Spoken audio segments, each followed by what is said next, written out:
دلوقتي هنتكلم عن تعليمات ما بعد العملية، وكل عملية وليها تعليماتها. لو ليزك بنتجنب المياه داخل العين، بنتجنب أي مستحضر من مستحضرات التجميل، بنتجنب النوم على الوجه، بنتجنب أي شيء ممكن يأذي العين أو لمس العين.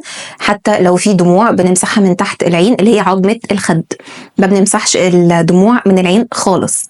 بالنسبة لعمليات الشبكية أو عمليات المياه البيضاء، بنتجنب النوم على الوش، بنتجنب النوم على جنب العملية، بننام على ظهرنا أو الجانب الآخر. بنتجنب برضو دخول المية. بالنسبة للوضوء، للناس اللي بتسأل عن الصلاة، بالنسبة للوضوء بيبقى زي التيمم بالظبط، ما بنجيبش مية مباشرة عند الوجه تماما.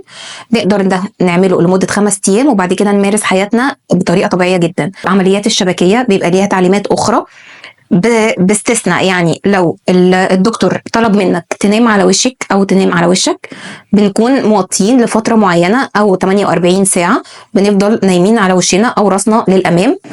مفيش نوم على الظهر خالص. بنيجي بعد فترة نتابع لحد ما يتم الاستشفاء تماما.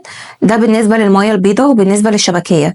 بالنسبة لأي عمليات تانية بتبقى تعليمات بسيطة جدا برضو، زي تجنب أي مياه داخل العين أو لمس العين، أو بما يسمى في المعنى الدارج قوي فرك العين. طبعا الالتزام بالعلاج في أهمية العملية بالظبط، فالالتزام بالعلاج وزيارة الطبيب ده بيساعدك أكتر في سرعة الاستشفاء الكامل.